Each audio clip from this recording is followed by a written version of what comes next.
Aujourd'hui, pour notre podcast Vivre l'art, je reçois une artiste peintre dont la précision du pinceau est carrément incroyable, Lise Racine. Elle est peintre animalière, elle est autodidacte, elle s'intéresse surtout aux animaux sauvages et son animal préféré, c'est l'ours, son animal totem.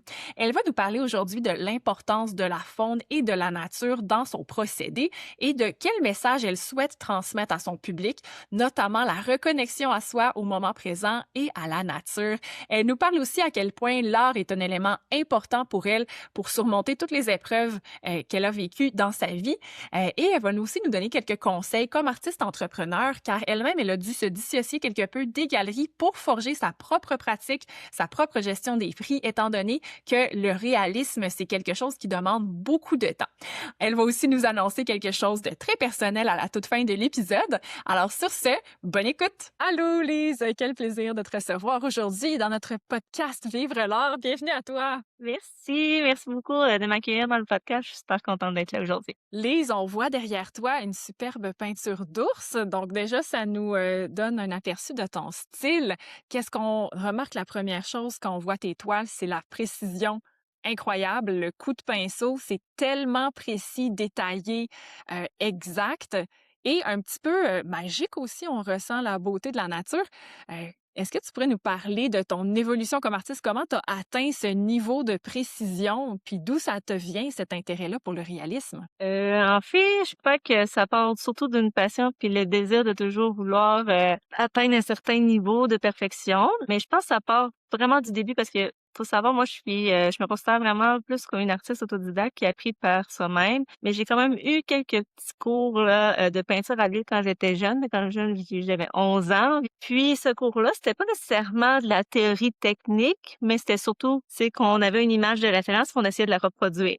Fait que nécessairement, je pense que ça part de là, l'idée de vouloir reproduire parfaitement quelque chose. Fait que nécessairement, quand je suis tombée dans le sujet animalier, ben je voulais rendre justice justement à tous ces détails-là, puis à la beauté de l'animal. Puis après ça, ben ça s'est accentué avec le temps, parce que le but, c'était justement de pouvoir permettre aux gens d'admirer les animaux de près, comme on peut rarement le faire, là, à moins qu'on travaille avec justement des animaux sauvages et tout. Puis d'ailleurs, je remercie fortement les, photographes animaliers parce que c'est grâce à eux que je peux justement, moi, prendre ces références-là puis les reproduire puis ensuite mettre à ma sauce, à ma manière. Vraiment, c'est pour donner la chance justement aux gens de pouvoir les admirer davantage. Fait que oui, il y a le réalisme parce que pour faire différent de la photo, justement, moi, mon but, c'est d'aller transmettre plus l'émotion derrière le message puis essayer de faire connecter davantage les gens avec, l'animal. Puis je trouve que pour ça, c'est peut-être personnel à moi, mais plus c'est réel, plus on connecte et plus que c'est concret. Fait que on dirait que ça vient de soi, là, que je veux être juste dans le détail, finalement. L'artiste devient un interprète de la réalité, mais en même temps, pour toi, d'être assez proche de la réalité, c'est la façon donc de transmettre ton message.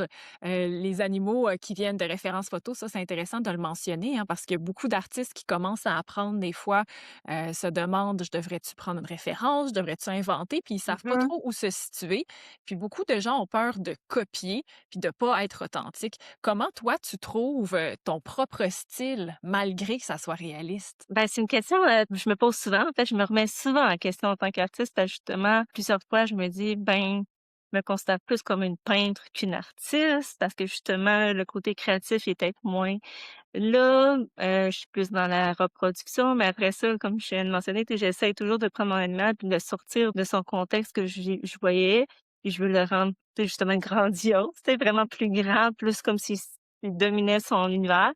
Puis, j'utilise justement, la double exposition. Je vais amener dernièrement, aussi, de l'abstraction dans mes œuvres et je veux vraiment aller chercher ce côté-là. Après avoir atteint un certain niveau de détail, là, c'est mon côté créatif qui a envie de parler aussi. Fait que c'est pour ça que dans l'évolution de mon art, j'ai eu besoin d'aller chercher cette abstraction-là. C'est toujours une question qu'on se pose, tu sais, parce que est-ce que juste de reproduire finalement très réaliste, est-ce que c'est de l'art ou c'est juste comme oui, c'est de l'art, c'est juste qu'il y a différents types d'art finalement, tu sais. C'est juste comme ça qu'il faut le percevoir parce que tu sais, autant que l'abstraction pourrait dire: «Ben, pourquoi c'est de l'art?» C'est n'importe quoi, on va dire, tu sais, c'est juste pour le voir, c'est différentes manières d'atteindre des rendus. Mais faut juste avoir justement l'esprit ouvert à tout ça. Puis il y en a qui sont plus côté figuratif, il y en a qui vont être plus dans l'abstraction, dans l'émotion, l'intuition. Moi, j'essaye d'un peu plus, connecter justement avec ça, mon intuition. Fait que, tu sais, ça c'est juste que ça transparaît moins parce qu'on dit: «Hey, c'est juste un ours», tu sais, mais finalement, tous les animaux que je vais repeindre, ben, à la base, les références, c'est j'ai une connexion avec eux. Fait que ça part aussi d'une émotion, d'un sentiment qu'après ça, j'ai envie de le transmettre parce qu'à ce moment-là, je vivais ça, puis j'ai envie que ce soit ça qui soit, transmis finalement. Ce que j'aime dans ce que tu nous dis, c'est qu'on se pose un peu la question, mais qu'est-ce que l'artiste? Puis j'entends plusieurs réponses. Donc, il y a d'abord le côté technique. Donc, il faut être capable de Mmh. le peindre, l'animal, si ça ressemble à Oui. rien. C'est pas là. Donc, il y a quand même une notion technique. Après ça, il y a une notion d'interprétation ou de style. Mais le choix du style, dans le fond, c'est libre. Donc, toi, si tu Mmh. choisis le réalisme, ben, c'est un choix aussi assumé que n'importe qui d'autre. Après ça, ce que j'ai entendu aussi, c'était l'expérience de peindre, donc le moment où tu as connecté avec toi, ton sujet ou bien l'acte de créer lui-même, qui est en soi un geste artistique. Mmh. Puis après ça, une intention de le faire vivre à quelqu'un d'autre. Donc j'aime ça parce qu'il y a vraiment comme un cycle assez complet dans qu'est-ce que l'artiste. Étant artiste, est-ce que toi, tu as un message ou est-ce que tu le laisses libre à ton auditeur, ben, ton spectateur, de choisir qu'est-ce qu'il interprète? Moi, je pense qu'à la base, je veux quand même transmettre, tu sais, il y a un message derrière, mais si les gens, interprètent différemment, c'est tant mieux. Tu sais, le but, c'est que je veux pas faire une œuvre sans intention finalement, justement. Je veux que au moins les gens puissent voir quelque chose, puis s'ils voient autre chose, ben, tant mieux. Moi, le but, c'est que justement les gens puissent connecter, puis que ça leur transmette quelque chose. À la base, je reviens de loin là, mais moi, quand j'ai commencé à peindre, c'était pas des animaux que je faisais, c'était, des visages des femmes. Fait que c'était vraiment plus, une introspection, tu sais, je transmettais vraiment plus ce que je ressentais moi, puis tu sais, nécessairement, ce qui était facile, c'était la femme parce que je suis une femme, fait que je pense que c'est comme ça que c'est venu naturellement vers la femme. Mais il y avait cette barrière-là des gens qui voyaient mes œuvres, puis étaient tout le temps en train de me demander, ben, c'est qui cette personne-là? Pour eux, c'était difficile d'adopter une œuvre parce qu'ils étaient comme, ben, je vais l'avoir, c'est un inconnu finalement, tu sais, parce qu'on n'était pas capable de faire un anonymat, de juste dire, j'avais de la misère à faire voir aux gens, de la faire voir comme l'émotion au lieu de la personne, tu sais, fallait qu'il l'identifie. C'est, un point que plusieurs artistes ont déjà mentionné à force de parler avec eux, puis que j'ai ressenti aussi, comme artiste. Quand on peint une personne, tout le monde se demande: «Mais c'est qui?» Ils veulent savoir, ben, s'ils veulent l'exposer chez eux, c'est parce qu'ils ont un lien avec cette personne-là, plus qu'avec ce qu'elle représente. J'ai Mmh mh. remarqué que plusieurs artistes qui vont peindre des femmes, souvent, vont finir par les transformer pour leur donner un anonymat. Donc, vont mettre des fleurs sur les Ouais. yeux, vont leur mettre des lunettes, vont quand même enlever la notion de c'est qui pour juste garder les éléments qu'on aime de la femme, donc des belles Oui, lèvres, des cheveux ou peut-être juste les yeux, mais pas le reste. Donc c'est comme si ce qui nous intéresse, c'est une partie du corps humain, une partie de l'identité, mais pas la personne elle-même. Donc c'est vrai que c'est un enjeu, du portrait que je pense que plusieurs artistes vivent, mais tu le ressens pas avec les animaux. Tu as été capable de le contourner, toi, avec un choix mais j'ai remarqué que quand j'ai commencé parce que moi, le but, c'était justement qu'est-ce qui est expressif que je pourrais quand même essayer de me sentir, avec le sujet, puis c'était l'animal parce que bon, il y a un regard, il peut être expressif.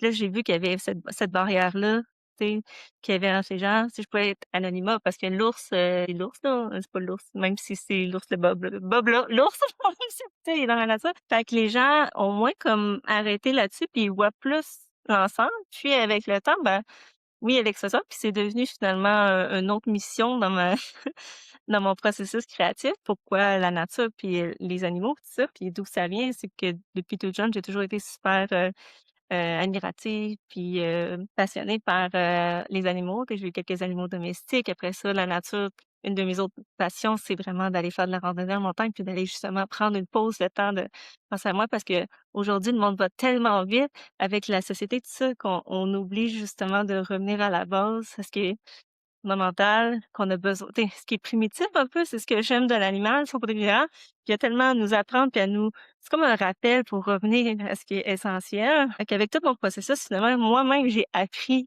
tu sais, de peindre ces sujets-là, tu sais, comment eux, ils m'ont apporté. Fait que ça me donne encore plus envie de continuer à les peindre puis de le faire partager ça puis d'essayer de justement, donner ce message-là aussi, cet effet-là aux gens qui vont regarder mes œuvres. C'est vrai que la nature a une belle leçon à nous apprendre parce qu'elle vit à sa propre vitesse.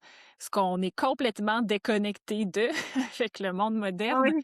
d'autant plus avec l'intelligence artificielle puis tout ce qui arrive de plus en plus vite. Je pense qu'on vit une époque où il y a vraiment une fissure entre ce que la technologie est capable de Ouais. faire versus la réalité biologique de qui on est comme humain ou comme espèce. On le voit avec les machines qui vont créer des peintures en quelques secondes, meilleures que nous, plus réalistes, plus stylées, plus peu importe, Ouais. qui n'ont pas eu besoin d'apprendre, qui le font Ouais. comme ça, versus l'expérience de l'artiste qui est d'apprendre pendant 20 ans, pendant de travailler des heures et des heures, de mettre le temps au studio, de persévérer, d'y aller poil par poil. Et ça, c'est l'expérience de créer qui est vraiment ancrée dans le temps physique de notre biologie. Notre cerveau aussi a comme une limite de choses qu'il est capable d'emmagasiner à une certaine vitesse. Peindre, c'est fait à vitesse humaine. Et les animaux nous rappellent qu'ils vivent à vitesse animale, à peu près la même vitesse. Peut-être les humains vont un petit peu plus vite. Donc, ça nous rapporte quand même, le fait d'être en contact avec la nature, ça nous redonne, je trouve, la connexion intérieure à notre réalité biologique qu'on ignore Oui, un peu trop. absolument. Donc, les animaux, toujours eu un aspect important pour toi dans ta vie. Est-ce que tu as un animal préféré ou tu choisis vraiment n'importe lequel? Ben, moi, je suis maman en ce moment de 2 lapins, fait que c'est sûr que pour ça, j'ai un amour et une passion. D'ailleurs, j'encourage plusieurs artistes aussi animaliers qui, quand ils font un lapin, ben, même maintenant, c'est rendu que les gens me taguent, là, tu sais: «Lise ta collection de lapins». Je te dirais, n'importe quel, les chiens aussi, là, à chaque fois que j'en vois un, j'ai pas le choix de m'arrêter puis de flatter, tout ça. Puis après ça, il y a tout le côté symbolique, tout ça, puis les énergies que peuvent. Puis moi, naturellement, m'est venue une connexion plus forte avec l'ours. Fait que c'est drôle que ce soit un ours en plus que j'ai derrière moi. Fait que c'est vraiment le sujet que vous allez me voir peindre plus régulièrement. Et quand que je sais pas quoi peindre, on dirait que je suis moins inspirée, puis ça me fait toujours du bien de peindre ce sujet-là, un ours noir, un ours brun. Un totem quand même assez représentatif de la stabilité, de la force, peut-être de la Oui, continuité. ben, c'est ça, quand on commence à lire un peu plus là-dessus, sa spiritualité de l'ours puis tout ça, ben, c'est quelque chose qui me représente vraiment là, par rapport à la vie puis toutes les épreuves que j'ai eues. Fait que nécessairement, ça fait du sens. En quoi est-ce que l'ours, justement, représente un peu ton vécu puis tes expériences personnelles, si tu veux nous en parler? Ben, comme tu viens de le mentionner, c'est une représentation, justement de la force, du courage surtout, parce que j'ai eu beaucoup d'obstacles dans ma vie. Tu sais, j'ai eu la perte de proches vraiment jeune. J'ai dû vivre un peu par moi-même autonome. Tu sais, j'ai pas eu une vie commune, là. Je veux dire, j'ai perdu mes parents quand j'étais très jeune. Fait que déjà là, d'être orpheline, de vivre, dans un milieu très, très modeste, d'essayer de sortir, d'être la seule, la famille, hein, à se rendre dans des études plus supérieures, tu sais, de vouloir sortir du lot parce que nécessairement, je voulais c'est pas à dire, mais j'avais comme des un contre-exemple, hein, je voulais sortir de ça. Puis, mais tu sais, il y a des obstacles dans toutes les étapes de la vie, fait que ça a pas été juste ça, il y a d'autres éléments qui sont apparus. Je suis très fière de où ce que je suis rendue, puis je pense que c'est ça, c'est qu'il y a une énergie, quelque chose qui m'a permis d'aller surmonter tous ces obstacles-là. J'aime ça entendre comme quoi ton identité s'est développée à travers les épreuves. Ça t'a permis aussi de reconnaître certaines qualités dans ce que tu peins, mais dans les animaux que tu choisis, Mmh. de, en fait, un peu donner vie à ces qualités-là ou à ces valeurs-là au travers de la peinture. Puis à la fin, c'est peut-être un peu ça que ton message communique aux Oui. gens. On espère qu'ils le comprennent. Mais effectivement, ça veut dire qu'il y a quand même quelque chose d'un peu plus profond à travers ton expérience de vie qui est communiqué à travers tes toiles. Est-ce que tu trouves que l'artiste a un rôle de communiquer quelque chose comme ça, communiquer une histoire? Comment ça se retranscrit dans ta connexion avec ton audience? Tu sais, c'est ça, c'est une question que je me pose aussi beaucoup puis qui me fait remettre en question, juste de dire: «Ah, l'artiste, oh, l'artiste», parce que des fois je me dis: «Ouais, ben, moi, je crée pas des remèdes, je suis pas en train de faire des innovations de fou, je suis pas en train de changer le monde, là, tu sais, avec mes œuvres». Fait que des fois ça revient: «Ah, ben, là, je devrais-tu faire d'autres choses?» Tu sais, parce qu'on veut tellement en tout cas, dans mon cas, j'aurais tellement aimé faire une grosse différence, qu'on se rappelle même de moi. Tu sais, quand j'étais jeune, j'étais vraiment jeune, je me rappelle, je m'étais posé ces questions-là, puis j'étais quasiment rendue dépressive parce que j'étais comme: «Ben là, j'ai pas de but dans la vie. C'est quoi ça, on va juste mourir?» Tu sais?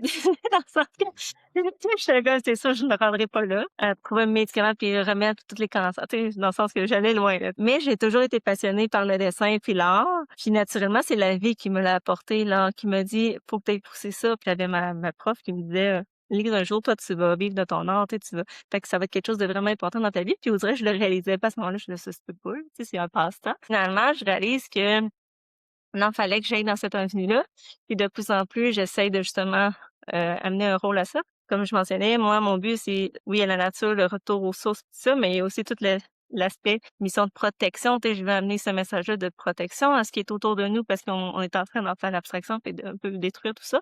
Fait que ça l'aide à justement nous conserver finalement en tant que, humains, terre et tout là, dans cette symbiose-là.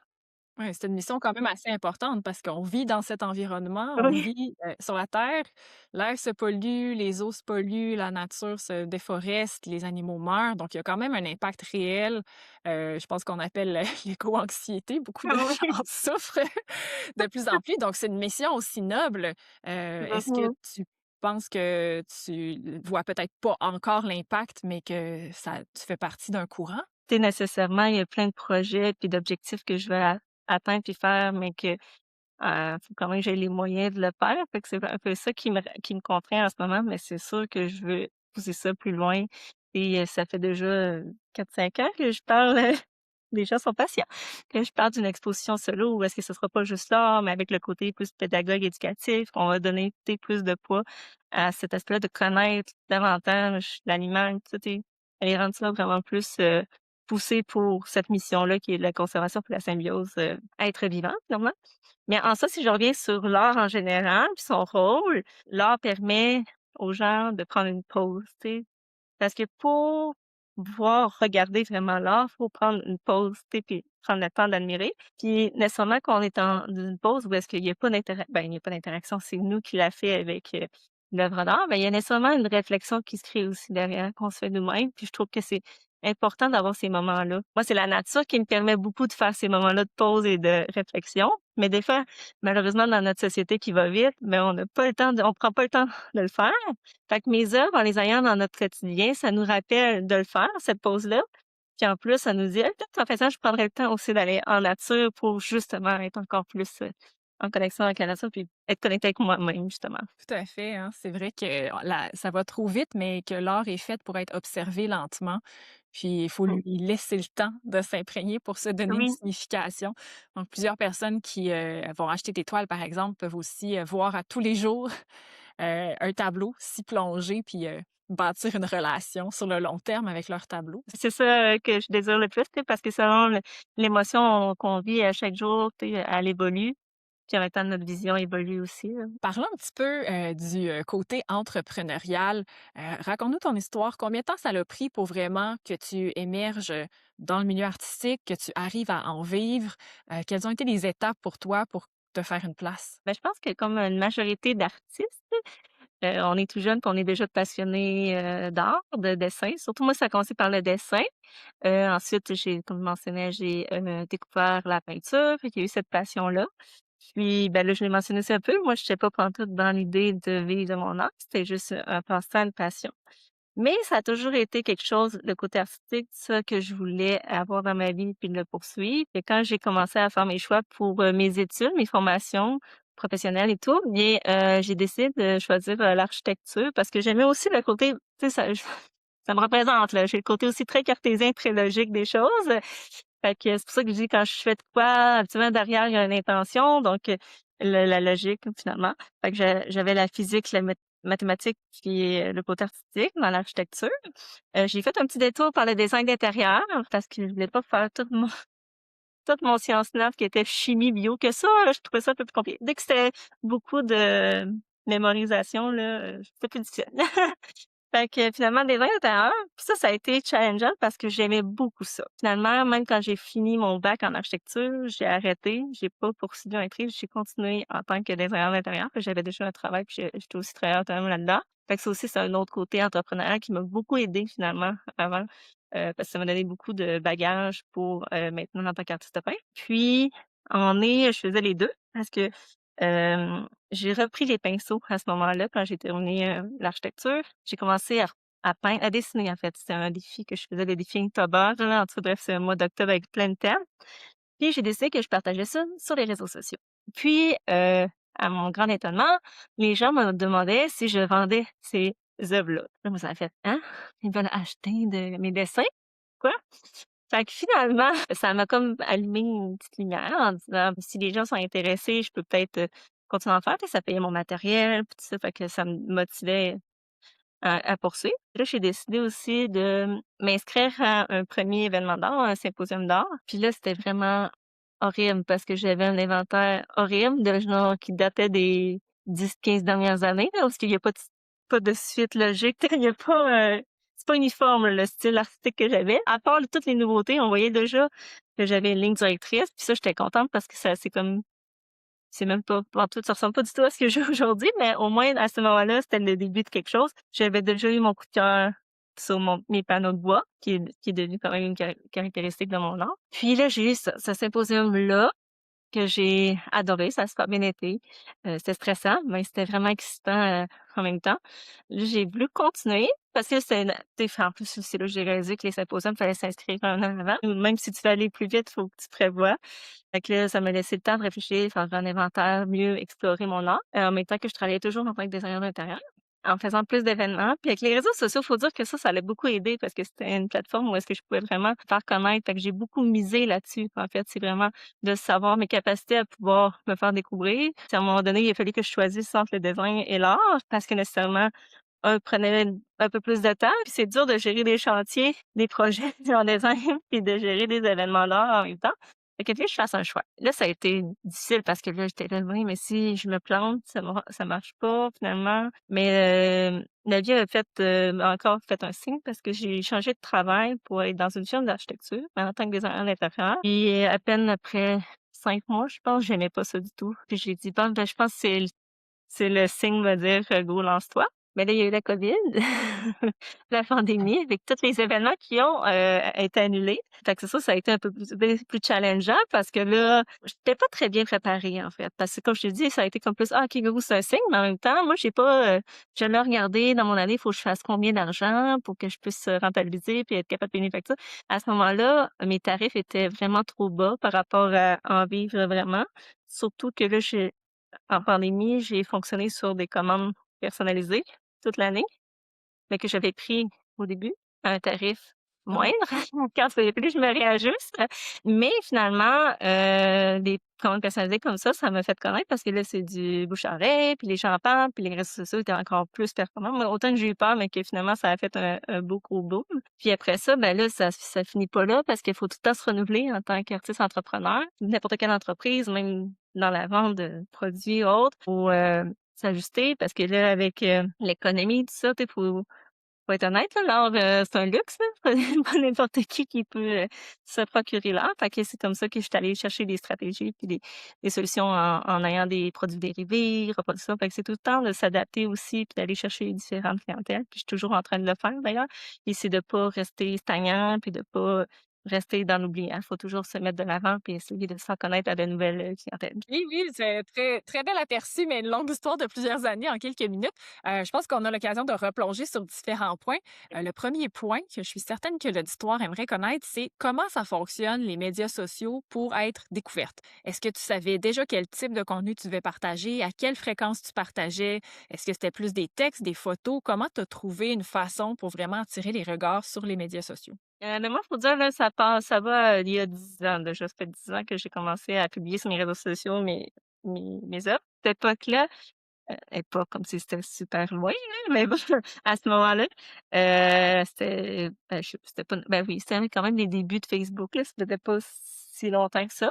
Fait qu'on parlait pas encore de reels puis de vidéos, puis fait que moi, c'était simple, là, une photo, puis je me montrais jamais. D'ailleurs, ça a pris du temps avant que je montre ma face et pourquoi j'ai commencé à me montrer, c'est parce que quand j'arrivais dans les symposiums d'art, il arrivait, puis il voyait mon nom, puis il était comme: «Ah, c'est toi?» Puis il s'attendait à voir quelqu'un de 50 ans, là.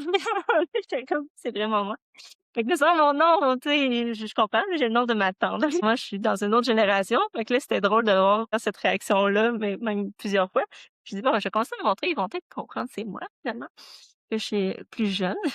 J'ai vu que, ben, là, c'est ça, c'est que quand on se montre, ben, je pense qu'il est important ces réseaux sociaux. Oui, après ça, il y a eu d'évolution, les algorithmes avec, faut faire de la vidéo parce que là, les gens regardent plus la vidéo ou Facebook même le promouvoit plus.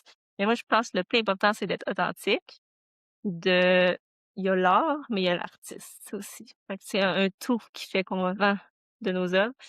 Les gens vont, oui, aimer, ils vont accrocher sur ton œuvre, peut-être, mais ils vont aussi accrocher sur faut qu'ils accrochent aussi sur l'artiste parce que les 2 ensemble, ça fait une combinaison que finalement les gens tu sais, je pense que les gens même parfois, hem, en tout cas moi ça m'est déjà arrivé là, que j'aimais pas tant l'art de quelqu'un au début, puis au fur et à mesure de la suivre puis de tellement apprécier que j'ai appris à apprécier son art aussi finalement, tu sais? Donc ça vaut vraiment la peine, partager de soi, puis de Mmh, donner, quelques anecdotes, donner des perspectives, puis transparaître au travers de ton oui. art puis de tes Pas posts. nécessairement que ça soit super personnel, ta vie personnelle, mais juste de te voir dans des fait que c'est de là que la vidéo est importante parce qu'on ressent plus la réalité, tu sais, la personne, comment elle a réagi, puis tu sais, justement, comme tu dis, les anecdotes dans le processus créatif, qu'est-ce qui s'est passé, puis là, finalement, une erreur. Si tu sais, ça amène quelque chose de plus, une connexion de plus avec les Ouais. gens. Puis tu sais, je le vois très bien, là, les gens arrivent aux événements d'art parce que moi, c'est comme ça que ça fonctionne. Je fais beaucoup ma visibilité sur mes réseaux sociaux, puis c'est moi qui les apporte à mes événements d'art, plus que c'est l'événement lui-même qui m'apporte une visibilité, là. C'est parce qu'à la base, je prends cet événement-là pour me avoir un lieu finalement de représentation. Puis, les gens arrivent, puis, ils me font: «Salut Lise!» Puis là, moi, je suis comme: «Allô?» Tu l'impression de te connaître parce qu'ils t'ont vu toute l'année, mais toi, tu les connais pas, tu sais? Vous êtes te connaître, là, j'ai un blackout, là, je suis comme: «Mais je connais» finalement, c'est ça, c'est juste parce qu'eux, ils me connaissent via les réseaux parce qu'ils me voient plusieurs fois, mais moi, finalement, je les ai jamais rencontrés. Fait que c'est très très fun quand même, d'avoir cette, relation-là malgré tout. Dans ton processus, artistique, est-ce que tu, prends des photos intermédiaires? Tu partages seulement la fin d'une œuvre? Comment tu trouves assez de matériel à partager? Moi, ça, c'était quelque chose qui est difficile parce qu'une œuvre me prend beaucoup, beaucoup de temps. On peut-tu savoir C'est combien? que ben, selon la c'est sûr, ça dépend de la dimension de l'œuvre, là, tu sais, c'est une toute mais tu sais, mettons ça, c'est presque 100 heures. Fait que nécessairement, si j'attends, d'avoir terminé l'œuvre, ben, ça veut dire que c'est un bon, 2 semaines sans contenu, tu sais. Fait que nécessairement, moi, j'aime bien montrer des aperçus du processus parce qu'en plus, c'est là que je peux me permettre d'aller zoomer puis montrer vraiment les détails parce qu'une fois que je te montre l'ensemble, la photo, bien, on voit même pas les détails finalement, tu sais. Fait que moi, je trouve ça important justement de montrer le processus. Puis je pense que les gens apprécient beaucoup. C'est sûr qu'il y a des gens qui veulent voir les trucs. Comment je le fais, mais en même temps, c'est différent à chaque fois. C'est ça, moi, que je réponds, c'est j'apprends toujours chaque jour. Comme je dis, j'ai pas de technique vraiment derrière. J'ai pas, d'étape vraiment. Des fois, je vais commencer par les foncés, les pans. Je me laisse vraiment, libre à ça, puis c'est juste du essai-erreur finalement, parce que d'un animal à l'autre, c'est différent, la fourrure est différente. On peut voir que c'est en fait, il y a probablement plusieurs personnes qui te suivent, d'autres artistes qui sont comme: «Mais comment qu'elle fait?» qui veulent voir le détail. Tu as des gens qui veulent voir le final, mais c'est comme un épisode d'une série, là, c'est le on fait la patte aujourd'hui, donc Mais oui, ils ont hâte c'est de voir ça. la suite.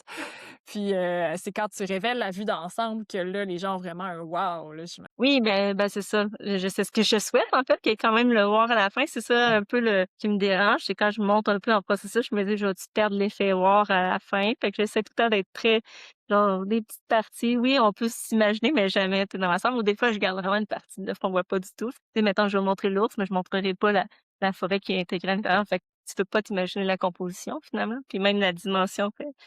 Quand une fois la photo finale, donne un autre, aspect aussi, là. Parlons d'un autre aspect, donc de ton évolution entrepreneuriale. Tu as commencé à faire des ventes. Si je comprends bien, ben, il y a quelques ventes qui arrivent en ligne, la plupart en symposium. Peux-tu juste nous parler, de la proportion de Mmh.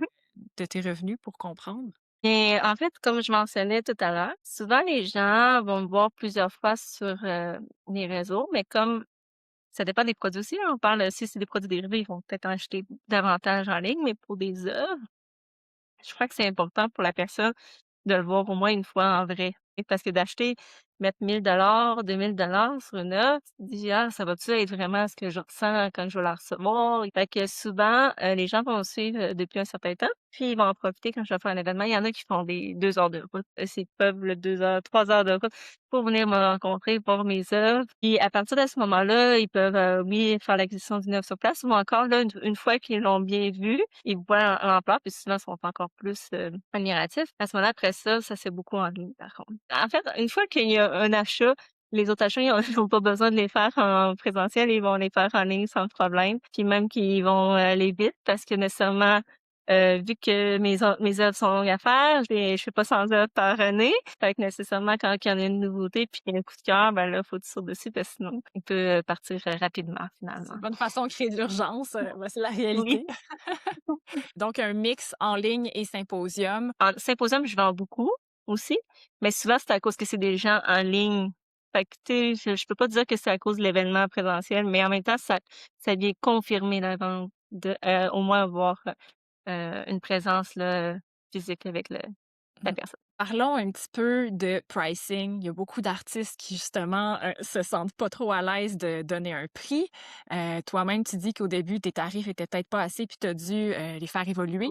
Comment, comme artiste, on peut se repositionner par rapport à l'argent dans tout le grand tabou de l'argent qui existe au Québec? C'est très difficile parce que moi, au départ, ben, comme je te dis, quand c'est un passe-temps, on va dire, quand tu as un travail à temps plein à côté ou un travail autre, on dirait que l'argent, peu importe comment tu rentres, ça, c'est déjà du plus, du extra. Fait qu'on dirait pour toi, c'est déjà beaucoup, tu sais.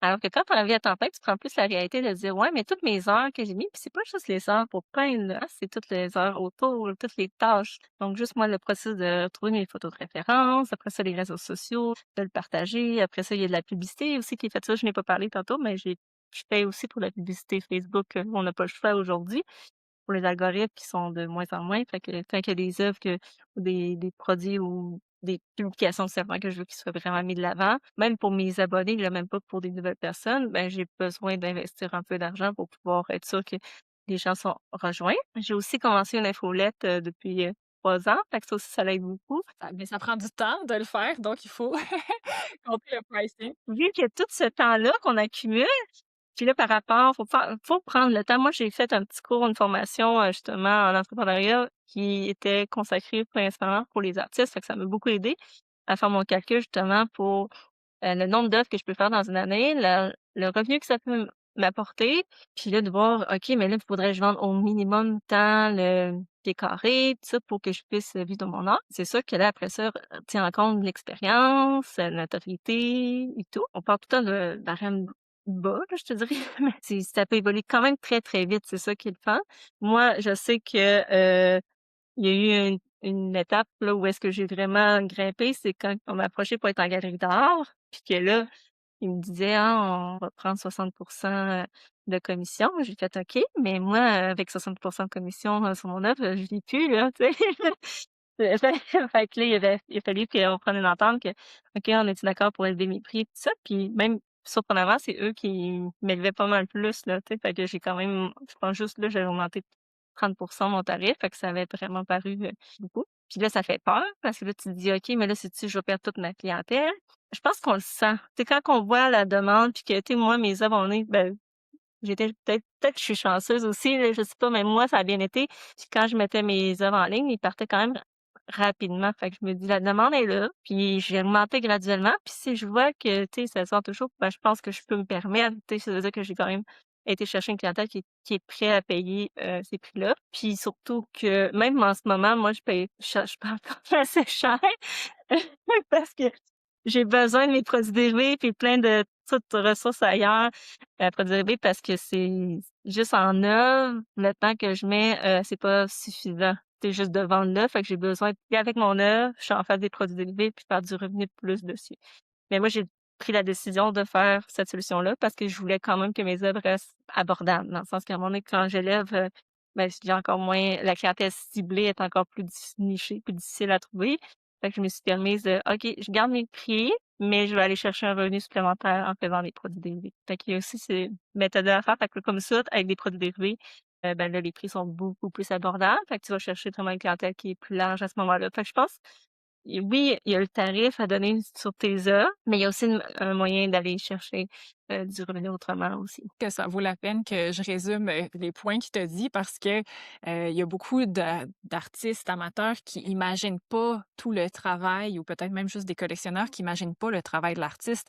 Donc oui, la technique, on l'avait dit au début, c'est quelque chose d'apprendre, de le faire, mais après ça, développer tout le côté entrepreneurial. Il y a un côté logistique, aller acheter ton matériel, le temps que ça prend, le conserver quelque part, il faut un atelier, il faut de la lumière. Si tu filmes tes trucs, ça te prend un téléphone, ça te prend un accès internet, tu sais, ça prend beaucoup de choses pour finalement qu'une compagnie roule, même si c'est une compagnie individuelle, donc il y a vraiment aussi une planification. Toi, tu as mentionné que tu as un côté analytique, forcément, c'est qui aide, mais je pense Oui. que tous les artistes qui veulent, s'y lancer ont besoin de se faire un plan d'affaires également, puis de faire le calcul comme tu nous as mentionné.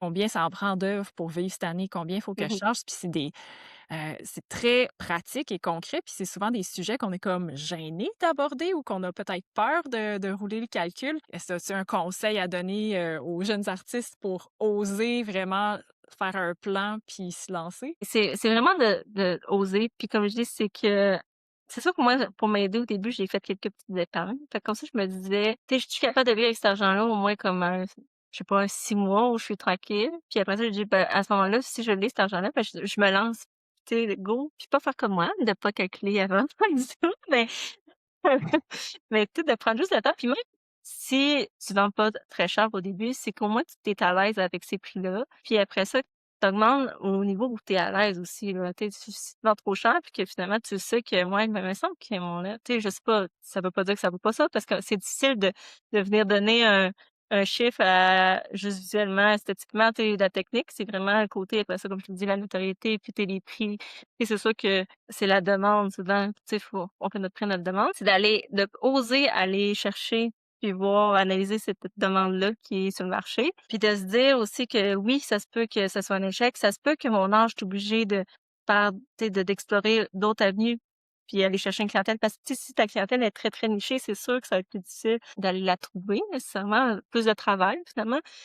Fait que c'est de prendre conscience de ça juste seulement. Tu sais, si, toi tu penses: «Hey, j'y vais, go, puis je vais vendre», mais que tu as pas pris le temps de voir peut-être l'impact. «Ah oui, mais si ma clientèle est plus touchée, il va falloir que je prenne en compte que, ben, que je travaille plus, puis j'investisse plus peut-être pour aller publiciser puis aller chercher la clientèle». Parce que ça, c'est important aussi, là, tu sais, on parlait des dépenses, là. Moi, j'ai eu une moins bonne année l'année passée parce que j'avais un déménagement puis tout, puis tu sais, ça a fait que j'ai travaillé beaucoup moins dans ma production d'œuvres, mais beaucoup plus de dépenses parce que le déménagement amène un nouvel atelier, une nouvelle, tu sais, fait que j'ai fait beaucoup de dépenses, tu sais, pour dire un chiffre, 45 000 de dépenses, fait qu'il faut être prêt, là. Tu sais, nécessairement, on peut en mettre, là, beaucoup de dépenses, puis faut pas penser que ça vient tout seul non plus, tu sais, il faut travailler, c'est comme n'importe quelle entreprise. Tant qu'à parler d'investissement, est-ce que tu peux nous parler un petit peu plus des pubs? Moi aussi, je roule beaucoup de pubs, mais pour mes cours, donc c'est complètement différent.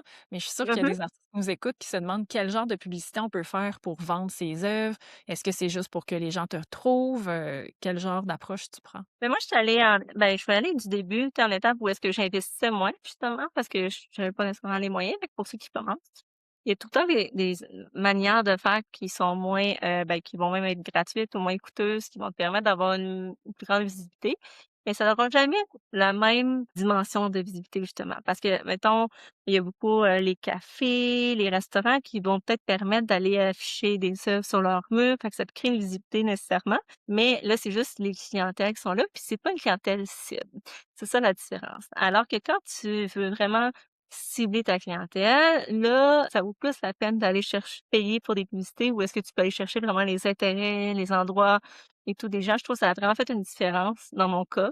Quand j'ai commencé, c'est surtout sur Facebook parce que j'ai la misère un peu à gérer toutes les plateformes, là, ça fait beaucoup en même temps. Mais j'essaie d'être sur plusieurs. Ma principale, c'est Facebook, là, nécessairement, c'est elle, où ma communauté est vraiment la plus grande, fait que j'y mets plus de temps. Mais je trouve que ça a vraiment fait une différence parce que j'ai vu que là, c'était ciblé, puis les gens, ils répondaient davantage aussi après ça à mes publications.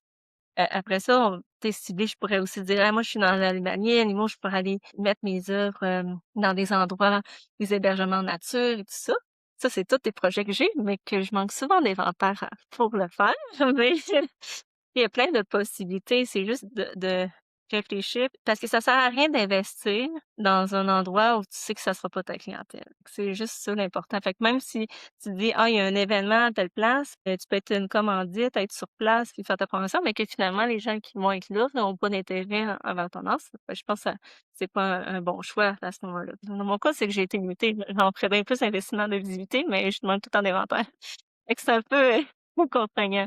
Mais j'aimerais ça pas une beaucoup en quantité. Fait que c'est pour ça que des fois, je me remets en question sur mon réalisme. Je me dis: «C'est long». J'aimerais donc faire hey, puis pouvoir avoir un mur complet de toutes mes œuvres, mais souvent, je me ramasse, c'est comme là, ça, j'ai 2 tableaux, tu sais, mais Alors, on avait parlé des publicités Facebook. Ça, c'est assez intéressant. Est-ce que c'est des publicités en engagement ou c'est des publicités, en achat? C'est pour les vues, en fait? principalement engagement, parce qu'après ça, je me dis parce que les gens, souvent, c'est en voyant plusieurs fois mes produits, mes œuvres qui c'est pas un produit qu'on t'achète instantanément, pardon, mais que te faut que tu prennes le temps de, hem, tomber en amour. Tu sais, c'est comme un c'est long, l'art. Puis des fois, oui, il peut y avoir des coups de cœur, puis tout de suite, surtout quelqu'un qui achète déjà de l'art, mais quelqu'un qui a jamais acheté d'art, tu as besoin de le travailler. Tu as besoin qu'il développe, cet intérêt-là, puis de vouloir investir dans l'art. Et autant que quelqu'un pourrait dire jamais, tu sais, qu'il s'intéressait zéro, que jamais il aurait mis 100 $ dans un art, puis finalement, il met 3 000 dans un tableau. C'est fou comment ça peut venir, vraiment évoluer. Puis c'est pour ça que je fais beaucoup plus dans la visibilité, puis justement les interactions, que je vais chercher mes publicités. Puis après ça, quand que je veux plus vendre un produit en spécifique ou une œuvre en particulier, là, ça va être plus dans mes abonnés même, ceux qui ont déjà interagi, en fait. Pas juste mes abonnés, mais ceux qui ont déjà interagi avec mes œuvres. Donc là, ça, c'est l'audience, chaude. Mmh. C'est des techniquement, en tout cas. Ben là, à ce moment-là, je vais aller chercher vraiment plus, achats ou visites, sites web et des trucs comme ça, là, pour venir, peut-être compléter une vente à ce moment-là. Est-ce que tu es encore en galerie en ce moment ou tu t'auto-représentes davantage? J'ai été représentée 3 fois par des galeries, je crois. Puis à chaque fois, c'est le même, souci qui revient, c'est que j'aime trop l'aspect humain de la vente avec les gens. Le fait que j'ai une œuvre puis que je vois les réactions, puis que quelqu'un moi, à chaque fois que je vois une œuvre, même si ça fait 10 ans, c'est tout le temps comme: «Hein? Ah oui? Tu veux mon œuvre?» Tu sais, c'est comme si je réalisais pas qu'on pouvait Ça acheter rend ça mes œuvres. C'est concret. comme la première fois qu'on m'a écrit, on me dit: «Mais tu le vends-tu?» J'étais comme: «Hein? Quoi?» Je vais te le donner, tu sais, au début, c'était ça, aujourd'hui, c'est plus le cas, mais je veux dire, on dirait que ça me surprend toujours. Je trouve que c'est là que tu sens plus l'accomplissement puis tu la réalisation de ce que tu fais. Fait que quand tu es en galerie, je perds cet aspect-là. Fait que là, c'est le contact se fait plutôt avec le galeriste. Puis, on m'écrit ou même pas, en tout cas, pour me dire, finalement, «Fais-nous une facture de temps parce qu'on a vendu tel tableau». Fait que ça finit comme ça. Comment ça s'est fait? L'as-tu aimé? C'est qui? Tu sais, je peux même pas savoir tout ça. Puis, il y a aussi le fait que moi, pour mon art, comme je disais tantôt, il faudrait que je les vende encore plus cher pour, être mieux financièrement. Fait que là, de donner une aussi grande, commission aux galeries, ça fait mal. Puis moi, je suis dans l'idée que les galeries, c'est une clientèle, pas assez grande. Le côté, moi, je suis beaucoup réseaux sociaux. Internet, maintenant, nous ouvre tellement le monde partout, fait quand complètement ouvert, on dit partout dans le monde, là.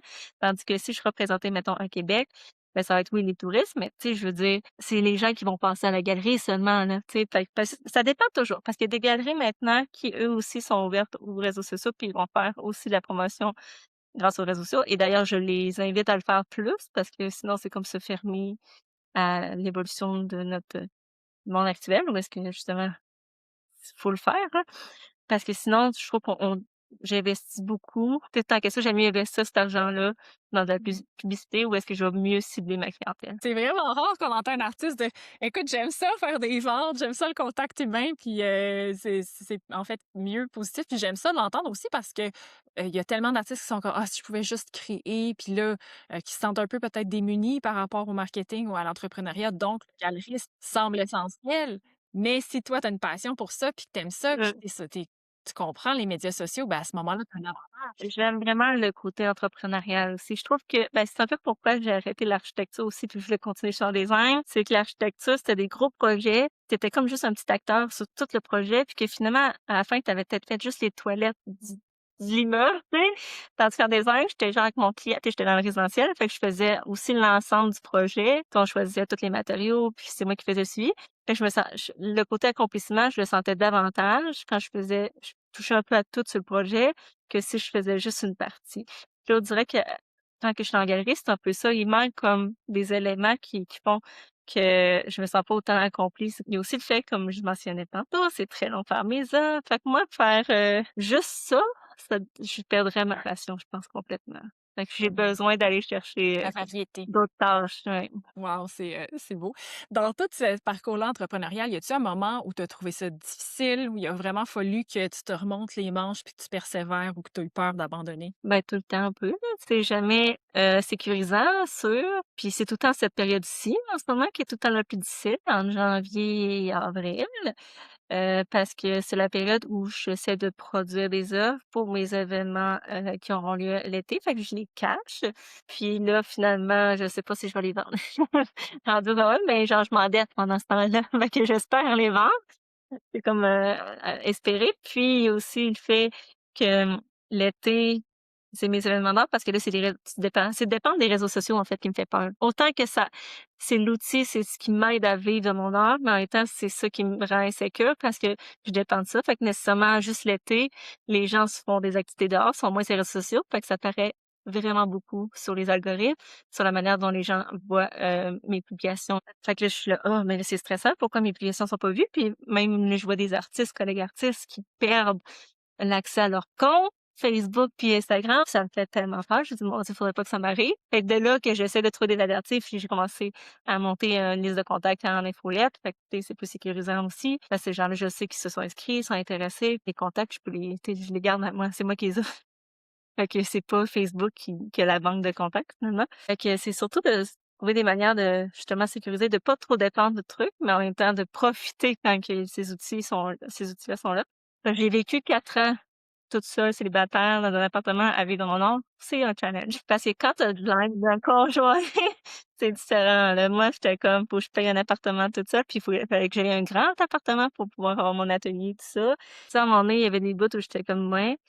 C'est plus dur, mais finalement, j'ai réussi. Tu sais, c'est juste de faire confiance à la vie parce que autant qu'un mois qu'elle est, puis là, le mois d'après, je suis là: «Oh mon Dieu, OK, mais finalement, j'ai s'inquiéter pour rien, tant». Ça peut être très variable, donc il faut avoir les nerfs solides Ouais. pour passer au travers des aléas. Oh oui. Si je reformule, est-ce qu'il y a quelque chose que tu ferais différemment pour aller plus vite? Ben, moi, ce que je ben, c'est pas nécessairement des échecs, mais quelque chose que je trouve que j'ai manqué, mettons, dans mon parcours, que j'aurais pu, profiter. Tu sais, les opportunités que j'ai manquées, en fait, que j'aurais tellement aimé pouvoir les faire parce que ça aurait pu justement m'aider beaucoup dans la visibilité. Parce que c'est comme je le mentionnais tantôt, je manque d'inventaire. Fait que souvent, les opportunités qui s'offrent à moi, puis que même les gens, autant que moi, je voudrais les approcher, mais qu'eux m'approchent aussi, ben, ils me font: «Ah, on voudrait que tu sois là pour représenter ou un encamp ou n'importe quoi». Puis là, je fais comme: «Ouais, mais je vais montrer quoi?» Tu sais, j'ai rien, puis ou tu sais, montrer des œuvres vendues alors que, tu sais, tu te dis: «Ouais, mais mon but à ce moment-là, c'est que si les gens, ils tombent en amour, ils veulent acheter pour que j'ai Mmh. du choix», puis là, j'en ai jamais. Mais en même temps, ça m'apprend à respecter mon rythme, en fait. Parce qu'à ce moment-là, j'ai pas le choix de refuser. Je pourrais faire genre: «Non, Lise, accepte, puis fais des nuits blanches, dors pas, puis fais juste tu peins». Ça m'arrive, là, de quand même pas dormir beaucoup pour les événements, mais je veux dire, faut puis ça m'apprend quand même à justement plus me respecter, avoir mon rythme. Puis ça, c'est quelque chose que je travaille depuis maintenant 2 ans, de plus en plus prendre mon rythme parce que là, je travaillais ben là, c'est ça quand j'étais toute seule, comme je disais, je travaillais 7 jours sur 7. Là, maintenant, j'essaie d'avoir quelques journées de congé. Ça fait que puis de dire que ces opportunités-là, oui, peut-être que ceux-là, je les ai pas pris, mais il y a sûrement tu sais, il y a d'autres choses qui va s'offrir à moi. Tu sais, qu'il y a toujours quelque chose qui finalement on le fait pas, mais il y a d'autres choses qui Mmh. arrivent, là. Il y a beaucoup de notions de choix, dans une carrière Ah, entrepreneuriale. mmh. Si tu dis oui à tout, si tu dis non à autre chose, donc quelque part, il faut, se concentrer. Puis c'est vrai que le problème d'un inventaire, hein, quand tu es la source de l'inventaire, ça dépend de ton temps versus d'autres Mmh. entreprises qui vont juste produire massivement. Donc c'est pas le même type de fabrication que des Non, c'est procédés ça. industriels. Lise, on approche, de la fin. Tu as plusieurs événements, qui s'en viennent. Veux-tu nous parler de ton calendrier? Oui, c'est ça. En 2026, j'ai quand même, quelques événements. En fait, lui qui s'en vient bientôt, parce que pour moi, l'année 2026 passe déjà à une vitesse grand V, beaucoup trop vite à mon goût. Mais ça va être en mai. Puis ça, c'est un événement que j'apprécie beaucoup parce qu'on l'a fait l'année passée. C'est juste un regroupement. On est 7 artistes qui apprécient puis qu'on se connaît beaucoup. Puis tu sais, les gens suivent quasiment la majorité déjà des autres. Fait que je trouve que c'est bien pour les gens parce qu'ils peuvent nous voir tous en même temps. Puis l'année passée, ça avait eu lieu à Sainte-Flavie, à l'atelier de Jean-Pierre Gagnon. Puis c'était super la fun parce que c'est lui qui avait comme il nous avait invités finalement à être dans son atelier. Puis là, les gens ont tellement aimé, mais il y en a plusieurs qui étaient ouais, mais Sainte-Flavie, c'est loin. c'était en Gaspésie et tout ça. Puis tu sais, c'est des gens qui étaient proches, qui étaient super contents. On s'est dit, on a tellement aimé la formule, les artistes ensemble, puis la manière comment ça a été reçu, qu'on a décidé de reproduire ça, mais à un autre endroit finalement. Fait que cette année, ça va être à Québec, rien de moins. Fait que là, on est beaucoup plus central. Je crois que ça va être un super bel événement. Ça s'appelle Euh, comment? Ça s'appelle les 7 horizons. Super. Euh, parce que 7 horizons, parce qu'on est 7 artistes, fait que c'est 7 horizons, 7 visions de notre art. Puis là, je veux pas nommer toutes les artistes parce que j'ai peur d'en oublier. Mais On mettra juste le lien. c'est ma part, c'est sûr, je vais partager toute l'information. Là, on ne l'a même pas encore parlé, là, c'est comme un peu en primaire parce qu'on l'a pas encore annoncé nulle part. Mais notre local est loué et tout, fait qu'on est vraiment là-dedans. Fait que ça, j'ai vraiment hâte. Je pense que ça va être l'événement principal de mon année où est-ce que je vais avoir une collection spéciale parce que l'année passée, à l'automne, j'ai fait un voyage dans l'Ouest canadien.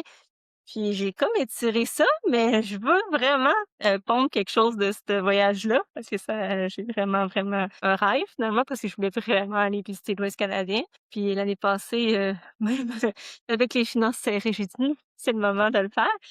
Et d'ailleurs, j'ai vraiment bien fait d'y aller l'année passée, parce que cette année, les plans de mon année ont changé. J'y Mhm. arrive. Fait que là, j'ai les 7 horizons et après ça, je pense que c'est 2 3 semaines après, j'ai peut-être Cap-Rouge. Ça posé un Cap-Rouge que ça fait 3 ans que je suis pas allée, mais là, je suis en train de remettre en question si ma présence parce que juste après, j'ai le Artfest. Ça a été publié, du Zoo Saint-Lucien. Ça, c'est Mhm. incroyable. Encore plus parce que ils m'ont, fait l'honneur d'être l'artiste, invité et tout. Ben, l'artiste d'honneur, là, c'est tellement ça m'est jamais arrivé encore. Fait que je suis pas stressée de ça. Génial. On dirait que je sais pas quoi faire. On dirait que je suis comme: «Mais pourquoi?» Tu sais, qu'est-ce qui faut que je rende ça up? Mais l'idée, c'est que ça, c'était quelque chose que je voulais faire depuis des années. En fait, ça aussi, ça a été la première édition l'année passée, de peindre, parce que j'avais approché d'autres zoos, d'autres places où est-ce qu'il y a des animaux pour peindre auprès des, t'es juste à côté des animaux. Mais là, je recevais pas nécessairement de réponse. Fait que tu vois, c'est quand même été lancé dans l'univers parce que finalement, c'est arrivé quand même. Mais là, aux autres Saint-Félicien, au lac Saint-Jean. Puis donc, c'est repris pour une deuxième édition. Puis ben, je vais être l'artiste d'honneur. Fait que c'est sûr que je vais inviter les gens à venir à cet événement-là. C'est très différent qu'un symposium d'art parce qu'on n'arrive pas avec nos chapiteaux, avec toutes nos œuvres. C'est vraiment plus l'expérience sensorielle, multisensorielle. On va visiter le zoo, voir les animaux, nous voir peindre sur place. On a aussi quelques tableaux qui ont été mis en vente, mais c'est surtout principalement pour l'événement. Puis en plus, il y a d'autres activités qui sont préparées, organisées par le zoo. Fait que c'est super le fun. Puis là, après ça, mon année, moi, j'avais prévu plein d'événements. D'ailleurs, j'ai reçu une réponse d'un symposium. Puis là, je regarde mon chum, ah, je m'étais inscrite à cet événement-là, qui est comme, qui a lieu au début de août. Puis là, j'étais là, mais je pourrais pas. Je me suis inscrite, je savais que j'allais pas pouvoir. Puis là, j'ai réalisé que je m'étais inscrite le 10 décembre. Mais moi, ce qui est arrivé le 16 décembre 2025, j'ai appris que dans le fond, ben, je vais vous montrer avec ça.